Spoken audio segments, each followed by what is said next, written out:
Hello everybody and welcome to Enrich TV, practical tools to enrich your life. And today I have a pleasure to have a very special guest.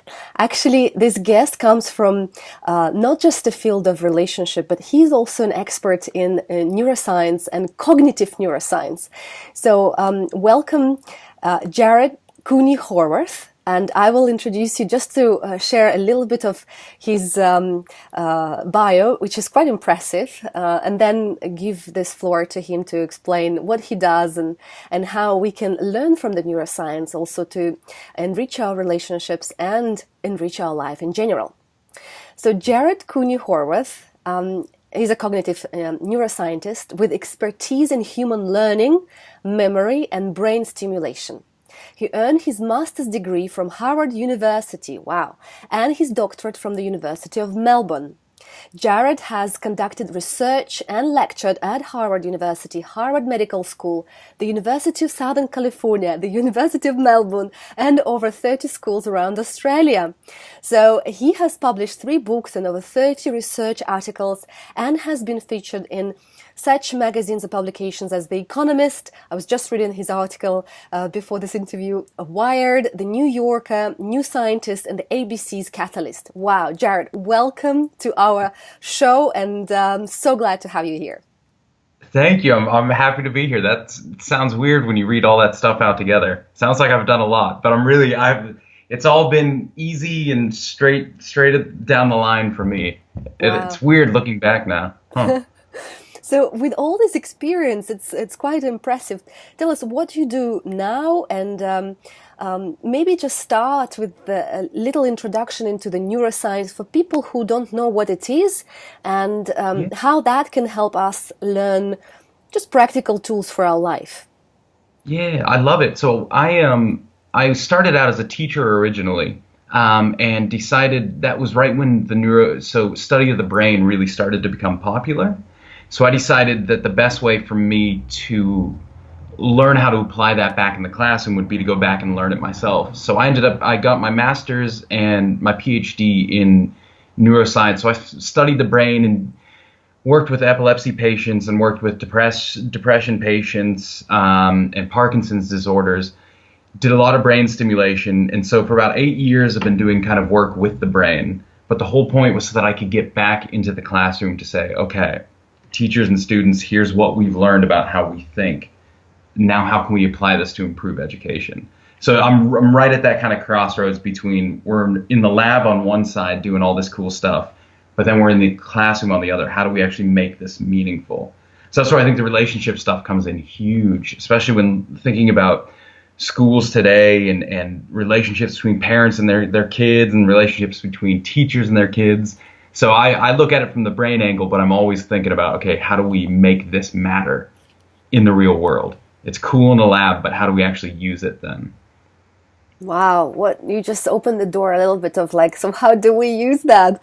This neuroscience and quite hardcore, this kind of understanding of how the brain works, and bring this to the classrooms and to real relationships, because many of our viewers are parents. And of course, we have also a relationship with our teachers at school, and we do care about how that works in between our children and teachers. So tell us a little bit about, maybe straight into the practicalities of it. So what can we learn from neuroscience and bring this into the relationships? So I think one of the most important things to realize about the brain is we have hundreds and if not thousands of years of data on how people think and behave. And now that we're looking in the brain, we're getting just another piece of the puzzle. But what we're finding a lot is that there's nothing incredibly new. There's nothing we found out about the brain that all of a sudden we go, oh my goodness, turns out people are totally different than we think. What we're doing is we're really supporting what we've already known, but we're just adding some backing to it. So just thinking about it, I was talking to somebody about it this morning about, say, development. So if a lot of your viewers have kind of teenage kids or kids that are now starting to grow up, they're going to notice that they're going through that real crazy teenage period. Now, we've known that forever, that once they become teens, things get weird. But now we can comfortably say, kind of with more certainty, here are some of the reasons why. So what we start to see is between developmental issues. So you have a part of the brain that's really involved in inhibiting behavior is really starting to come online once kids hit 12, 13, 14 years old. So what you tend to see is, you can imagine if this brain part just magically turns on and all it's really doing is just turning other things off, this is why you start to see real lazy behavior in students, in teenagers. You start to see them kind of tune out. They're really hard to engage with. And now we can say, again, we've known that forever, but now we can say, well, look, it's because this part of the brain is, in order to come online, it's working overtime. It's sending out messages everywhere, just shutting everything down. But then we also have this aspect of teenagers where they're absolutely nutty and crazy and risk takers, and they do silly things that no one would think. So we find, okay, there's another part of the brain which is really heavily involved with rewards and feeling good. And that part of the brain physically grows during the teenage years. It's one of the only parts of the brain that literally changes its size. Wow. And it gets huge during the teenage years. So you have this one part of the brain essentially shutting everything down, and then this other part of the brain saying, yes, but everything feels really good. Mm-hmm. And so from there, that's where you start to see that risky behavior, that really strange kind of pleasure-seeking behavior in teens, counteracted with that just kind of boredom and ennui that you see in teenagers as well. So it's this really interesting thing. We've always known that teenagers are alternately strange and crazy and hard to reach. And now we can say, well, here are some reasons why. And it's a biological thing, and it's okay. And once you kind of get that data, things feel a little more controllable. Even if nothing's changed, at least now you can say, well, now that I have the mechanisms, I know what's going on, I feel like I have a little more say in this pattern. So the next time my kid acts like this, I'll know, okay, it's not him or her just trying to be mean. We now know, okay, there's a reason for this. And can we start to think about it differently? Is it a new lens to view that through? So maybe we come up with new ideas of how we want to approach them or speak with them. And so, again, there's no new answers. There's just a new way to look at the world. And that's what I like so much about it. It kind of opens up possibilities. Wow, you've shared so much and very important things. And of course, for us, practically, we want the best for our children, right, as parents. Yeah. And it's actually quite weird, as you said, when they go through this teenage and I haven't got yet teenage kids, but I know, and I work with a lot of clients who have teenage or have had teenage kids. And this period is one of the hardest for parents because, they reconsider what's good, what's bad, what's normal, what's not normal, and their communication strategies with their beloved ones, with children, because that behavior can trigger us as adults deeply, and we learn also through this type of interactions more about us.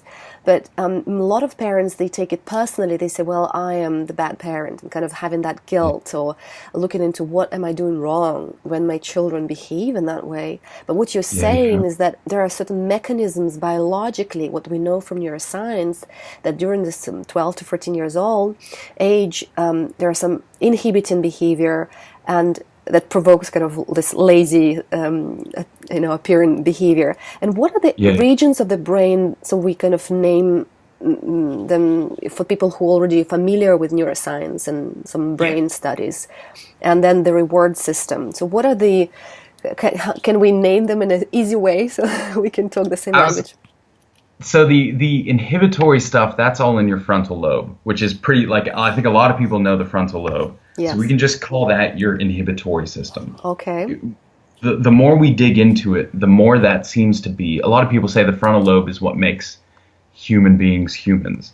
And when you really dig into it, what it's really doing is it's just controlling all these other habits and behaviors of the brain by essentially shutting things down. It's almost exclusively inhibitory. It doesn't create things, it doesn't turn on areas, it just turns things down and off. So we have this kind of frontal lobe inhibitory thing. And then that part of the brain that's kind of the reward network that we talk about is the nucleus accumbens. An ugly name. A lot of people won't remember that one, but we'll call that the pleasure center. And so Nucleus you've got accumbens. this. What's that? Can you repeat that, please? The nucleus accumbens. So Accumbens. nucleus just means small group of neurons. So it's like a kind of standalone brain area. And then accumbens, I don't even know what the heck that means, to be honest with you, but it sounds nice.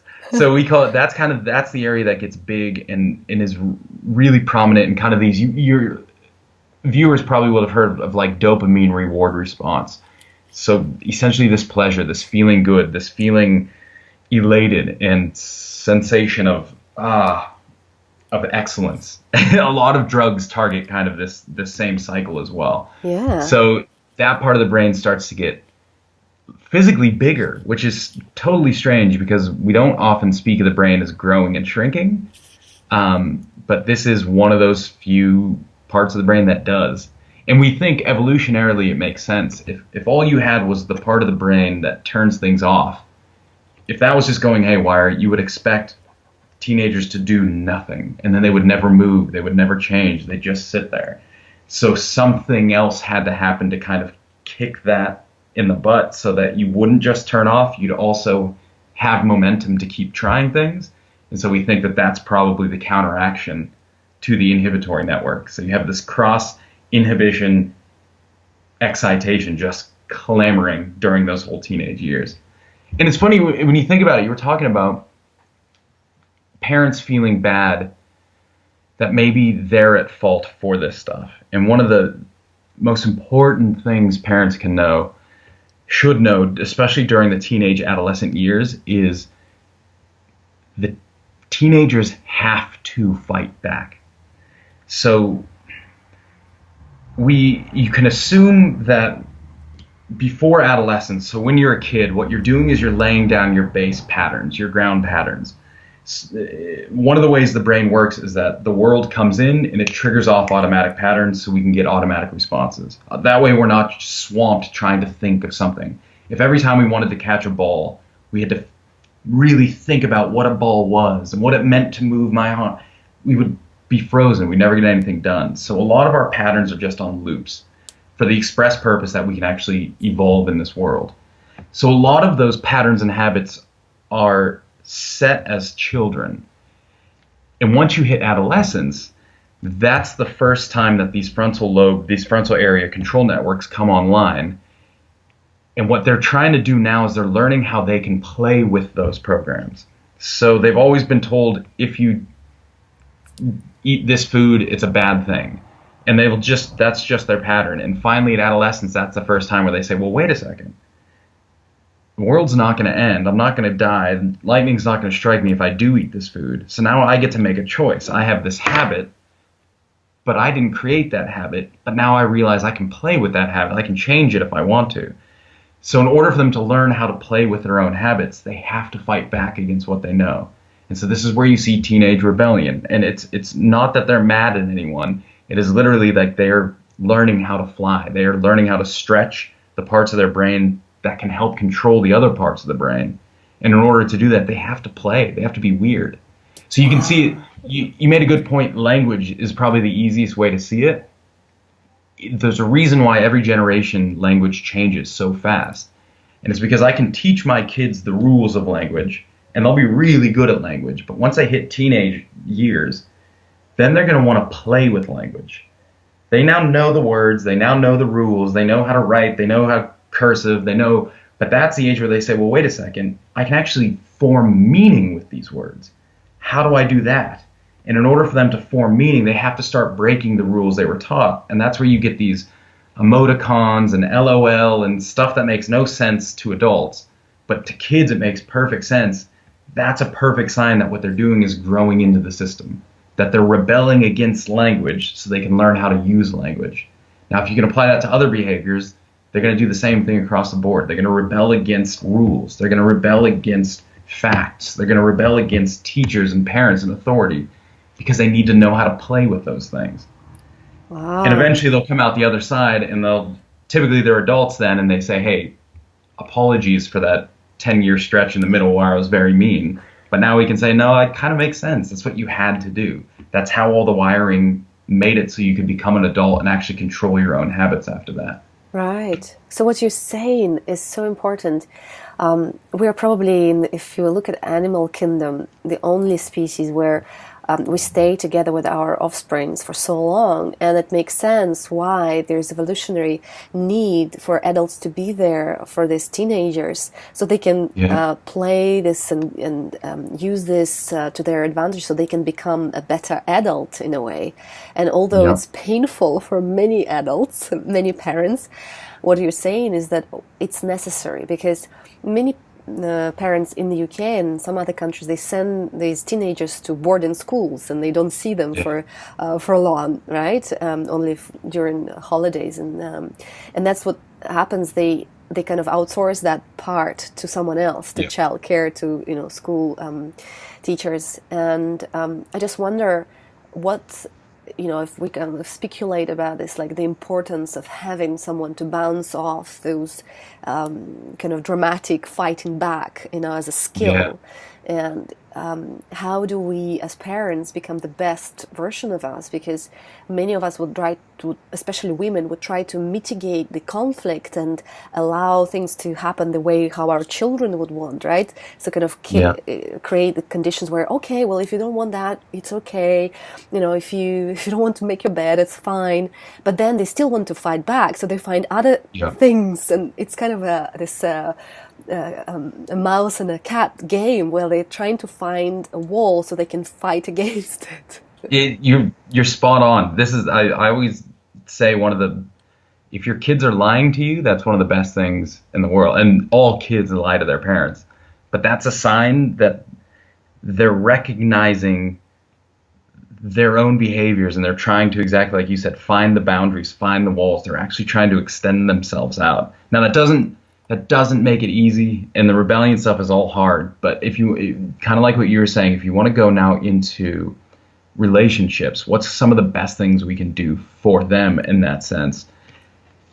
We have a natural tendency, like you said, to either mitigate. So we have some people who will just cow down and they'll say, okay, you're right, whatever you need, let's just make it easy. That doesn't end anything.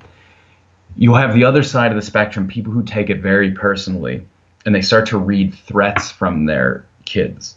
And to be fair, some children are threatening towards their parents. Sometimes it can go way past the line, in which case, safety first. You need to know that things are getting out of hand. But in typical arguments and typical fights, if we assume that this is the way they're going to communicate with us, that they're going to be couching truths and half-truths, and they're going to be playing with us, and they want to fight because that's how they kind of navigate the world. We see it as adults. Anytime I raise my voice, it's a bad thing. But as a teenager, if you raise your voice, that's them communicating. It's how they kind of register a typical conversation is some sort of conflict, some sort of press, and then you make some sort of agreement, and then you go your own separate ways.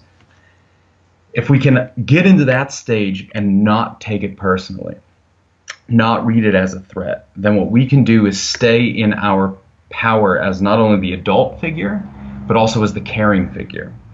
So anytime somebody reads a situation as threatful, so right now you and I are having a great conversation, we're using that frontal lobe. Now we have mature frontal lobes, so we're controlling our programs, and we're kind of in thinking about what we want to say. Things are coming out well.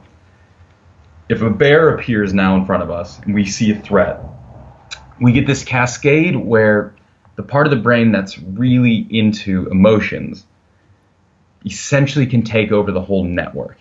So the emotion part will do is it will now send out a chemical cascade to the body, so you'll have a stress response. And that's where you get the tingly, heart rate's going, stomach shuts down, everything's just kind of, all right, let's move. And what also happens is that part of the brain, the emotion part, will then send signals to the frontal lobe and essentially block it off. So you lose your ability to reason, to think, to become cognizant like we are now. And you just become highly reactive. And in that state, you can't get out of it. So a lot of your thinking just denigrates to nothingness. That's when people become belligerent, they become bigoted, they become mean, they lose the ability to control a situation. So if you see a threat in your students or your kids or your teenagers or adolescents yelling at you, you're going to react. You're going to respond outside of this. You're going to respond essentially only in this back kind of emotional bits. Once that happens, they're going to read the threat in you, and now you've lost any chance of gaining some sort of understanding in that moment, because now you're in reaction mode, they're in reaction mode. You start to feed off of each other. We can actually watch your brains synchronize. We have this thing called social synchrony. It's very strange, but they will mirror you. And if you start losing it, they lose it too. Best to just say, everyone walk away for 10 minutes, because nothing is going to happen there. So if in those situations, as the parent, as the adult, we can remember these things, and this is what I mean, it's a good concept to see it through now, that it's okay, we have biological reactions going on here. It's not them. It's nothing I'm doing. I'm going to keep it cool. I'm not going to read this as a threat. I'm going to read this. I'm going to stay in my power and own this as an adult. I'm going to listen. I'm going to let them do what they want to do, and I'm going to be as physically comforting as I can be when they need that. And that's it. Other than that, I'm going to let them be kids, and I'm just going to still be an adult. In those situations, that's where things start to get good. Wow. If you can own that space. We tell that a lot with teachers, that if teachers will like to fight back against students, especially students with disabilities, because students with ADHD will try to push back. They want that response. If you can get teachers to just zero in, know you own the power, and just let them do what they got to do, you stay cool, stay in here, everything else is going to be fine. They'll start to model that, they'll come on board with you, and that's how you start to connect with them. How fascinating. So what you're sharing is actually applicable to parent-child relationship as well. I feel like, we're so much reactive, even with younger kids. I have like a 6-year-old who sometimes behaves like a teenager, and he can get mad and say, look, Mom, you don't love me, and I don't love you. And it hurts in a way, because I want him to love me and I want to show my love. But then I realize that I'm not his friend, and I will never be a proper friend. And I don't want to, because my role as a parent is to help them become independent and give them love as much as I can. So then I say, well, I love you no matter what. And it hurts me that, you say this, but there's nothing I can do. These are the rules we've established, we've agreed, and I will stick to them, and I love you afterwards. So hopefully you can come around. And that's perfect. And they always do. They will come around. If you just own that, they will always come back. That's a very important one, because a lot of time we, especially women and men as well, take it personally, like they are rebelling, they are not respecting us, and especially if our value is significance, and we want to be respected, and we don't feel secure enough in our own skin, and we want our children to obey, and they don't. How do we own it? How do we go back to our kind of prefrontal lobe and cortex, which should be developed, but at times, as you said, under stress, we get out of our balance, and many times we don't own it. So we get very emotional, and that's when things happen, like emotional roller coaster, slapping doors, etc., slamming doors. So what do we do? How do we get back and heal that, and how can we use our brain? Are there any tricks that we can do to help ourselves? I think you're in the right field. I think you're the type of person, and what you're doing, the work you're doing, is how we get back into balance as adults. The one thing I try and get across about the brain is we've always viewed it as a highly reactive system. But because of that, once it's set, it becomes the driver. But everything we've learned in the last 20 years is that no, the brain will adapt to whatever you ask of it. So even if you're 50, if you're 60, if you're 70, and you've noticed these habits, these behavioral patterns, these relationship patterns, recognizing it is enough to start to switch it. The brain will never stop changing. So if you, and I won't get to go too deep into how it happens, but if you can, the way you think will physically backtrack and start to change the brain, so that when things come in, you have different responses. You can think into new habits. In fact, that's one of the only ways we know how to change things. So we have this very powerful mechanism whereby we, the essential us, emerges from the brain and then can kind of backtrack it and change it. So one of the key things, if you're noticing that you're a highly reactive parent, is to go back and work with people like you. And one of the things we like to look at a lot is kind of attachment styles. I don't know, do you do a lot of that with relationship work? Yes, yeah, we see some patterns in romantic relationships as well as a Yeah, relationship with children. The attachment styles of when we were children, like a family of yeah, origin, and how that creates a certain pattern and, in a way, consequences for our unconscious reactivity in these established neural exactly. connections that we Yeah. have. It So takes you, so time. your spot, so we have these different, and a lot of them spring from our parents, like you were saying. So we have these different patterns whereby some of us will assume that any struggle means somebody is leaving, and then there are others of us who feel that any sign of struggle is a sign of love, but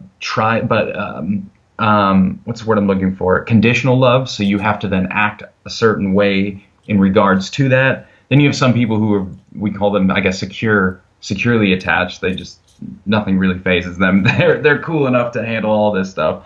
But we tend to see, yeah, these adult patterns. If you backtrack it, we tend to see those as being the same patterns we had with our parents.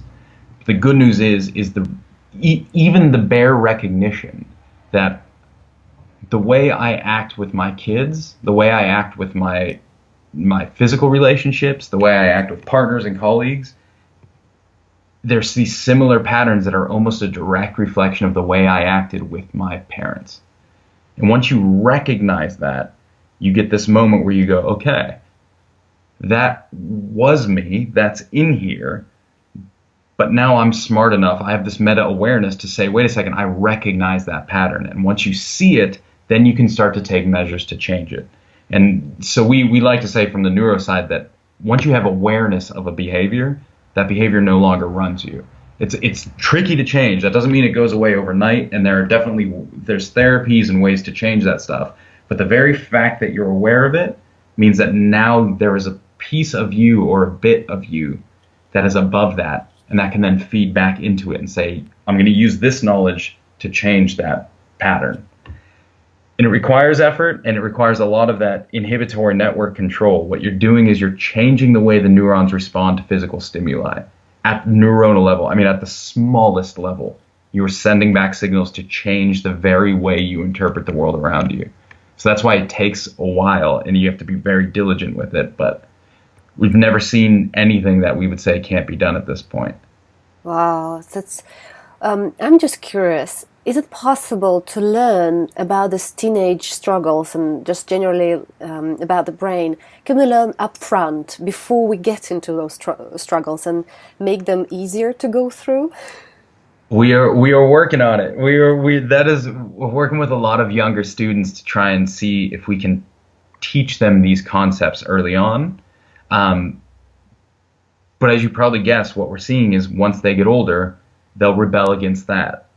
So if their teachings are that they're in control and that they have this meta awareness and that we can teach them life skills, when they hit teenagers, those things are what they rebel against. So they pull back and they try and say, no, you know what? I'm not in charge here, or I don't want to be in control. You're my parents. You're supposed to. No matter what we give them as kids, in order for them to grow to adulthood, they have to fight back against that. So even if we give them gold as children, we still see that rebellion as teenagers. And it makes sense. They need to push back. Even if it's great stuff, they have to push back against it. Wow, So that's. we're working on it, but it's nothing seems to be easy when it comes to this stuff. But there's a light in the end of the tunnel. What you're saying is that we should just relax about it, and whatever happens, they will go through this stage. It's temporarily. We know that they Yeah, will learn from that. So instead of focusing and being kind of concerned about our teenagers, we should just, I guess, refocus and get concerned about our own self and how do we stay focused and maybe loving and physically present for them, because we know this will happen. And once we yeah. know this will be there, we can predict, we can prepare ourselves to be better parent and be better teacher for them. The best thing you can do, I tell this to all my teachers, if I sit down, so let's say you're a teacher and I sit down with you and we're gonna work on the brain. First thing I'll do is I'll say, okay, write down why you want to teach. Write down everything you love about education. And almost to a person, the first three or four things will be about the students. I love my students. I want to help the next generation. I want to. And it's same thing with parents. What do you love being a parent? And they just talk about their kids. And I'll always say the first thing on that list should be you. If you're not head of that list, I do this because I get intrinsic joy out of this. I teach because I evolve from teaching. If you're not top of your list, you're making a mistake. Because the best thing you can do for your students, the best thing you can do for your kids is be you and be passionate about being you. And once you own yourself, students and children, they're going to learn from you, whether you want them to or not. But as soon as you start to deplete because you're giving so much out, as soon as you start to feel bored with that job or tired of being a parent because you're giving to the students and to the kids so much, it doesn't matter how hard you work, they're not going to learn from you because they're going to sense that too. We have this incredible, it's social synchrony. It's coming out more and more, this concept that we will read each other incredibly easily. And what I'll start to do is neurologically, I'll start to show the same exact pattern as, so you and I talking right now, when we're on the same page, we will start to synchronize our firing patterns and we can watch the different parts of our brains starting to sing together. If you and I get in conflict, we'll start to see it go out of whack. When you're tired, when you're depleted, when you don't know what you're doing in yourself and you have no real reason or impetus to be there, everyone reads that and they're going to start to clash with you. And there's no way you can get people on board with that. So when it comes to our kids, when it comes to our students, like you were saying, work on the self and ensuring that this is solid and that you're intrinsically motivated every day to keep building this. Your kids can't help but learn. They're going to follow that whether they want to or not. Social synchrony. I've noted this. It's a very cool concept, and I think we should learn more about that and the power of these firing patterns, as you mentioned, and the awareness, recognition. Because once, was it Daniel Goleman said, "Name it to tame it." You know, you first recognize what's happening, and then you name it. This is what's happening, and then that in itself can help control the executive function, help control our behavior, and being aware of the attachment styles, being aware of the mechanisms, this inhibitory frontal lobe, and also reward system, which is the nuclear accumbens. Nucleus accumbens, I like it. Nucleus accumbens. Nucleus accumbens. It's a dopamine rewards response. We talked about the teenagehood a lot, and it's so prominent and it's so vital for us as parents, as teachers, to learn to stay in our own core and to work on our responses, not to take it personally, because it is evolutionary. It's there for teenagers to learn how to become adults and how to exercise, because the brain, as you said, physically changing the structure and expanding in that part, the nucleus accumbens, and how do we make sure we create the environment that is beneficial for these kids to go through. Wow, there's so much just to process from this time that we had to talk huge. About this. We do 3 years of this stuff constantly. There's so much to cover. So I feel bad that we can only do a little tip of the iceberg here, but can I leave your viewers with a good little tip or tool? Oh, please, yes. So when our children are having a threat response or are scared, so you'll see that especially in younger kids all the time, you'll get them in kind of that stress response. The number one thing we found to help stop a stress response, to shut down that emotional system that we were talking about earlier and reactivate the control networks, is human touch from a loved one. Yes. If we could do, we're just talking about this with a group 2 days ago, we could run a study where I sit you down and I'm going to just shock you randomly. And I'll watch your stress response go through the roof while you're just waiting to get shocked. Now I could have you holding onto a stranger's hand and that stress response is incredibly low. But if you're holding onto your husband's hand or your partner's hand or your parents' hand or a teacher that you come to have trusted and loved hand, you have almost no stress response. It's almost as if they take that fear away from you, the physical touch. So the best thing we can do, especially if your kids are in a mode, in an emotional mood, and you know that you're losing them, the touch is all that matters. It doesn't have to be a huge hug. It doesn't have to be a shaking them to get them to calm down. Just a touch of the skin to skin is enough, and that seems to be the first trigger to slow everything down. And from there, then you can start to break in. This is so beautiful, and it reminds me also about the findings of Dr. Sue Johnson and the emotional focus therapy. Yeah. So how do we make sure there's a avenue for touch? Because a lot of the time, and I remember in old school, we were taught that if a child misbehaves or has the tantrum, or they're going through this emotional roller coaster, you don't anchor that, you don't touch them, because they will associate that hug with this negative behavior. And even at school, especially in England, teachers are not allowed to touch kids who are even falling down or emotional, having emotional breakouts. So it's such an interesting insight that you're bringing, Jared, that I'm going to take on board for sure. And I would like everyone to notice how we can incorporate that into our day-to-day practice. We see that you nailed it with the schools. Australia's the same. They don't want teachers and students no touching at all. But we know from the trauma-informed education that a lot of our students, the first thing they need is touch, because they're not getting it anywhere else. They need some sort of physical contact. How do we bring that back in a way that's not scary for people, that's useful but doesn't cross taboo boundaries? I don't know. I love it. It's definitely worth thinking about. Wow. I would like to just stay on this, because it's such a profound message and just brings a lot more understanding. For example, Virginia Satir is called Grandmother Family Therapy.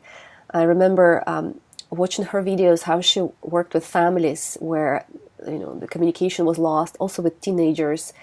And she was constantly sort of with a physical touch, either holding hands or, touching the shoulder or hugging, or kind of, there was the skin to skin touch. And I could notice the difference between a person's reaction before and after. It was almost like this relaxation and allowing the cognitive function to start kicking again. Kick back online, go. Yeah, because we feel more safe if there is a person who can give us a hand, or maybe also remind us, hey, get back to the body. Don't go away with your... That's the emotional response. Bring it back. It's cool. It's okay to have that, but there's more to it. Just get grounded again.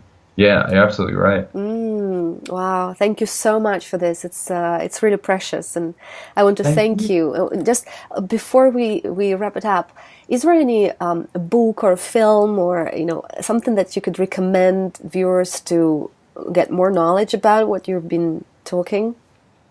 Goodness, dozens and dozens and dozens of them. The best book. The book that got me into neuro was The Brain That Changes Itself by Norman Doidge. It's the book. It's been out forever. It's been on the bestseller list for like 15 years.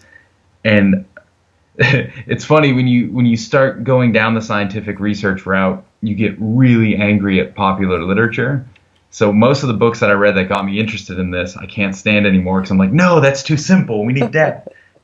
The Brain That Changes Itself is the one book that I've been reading it for about 10 years now, and it's still good.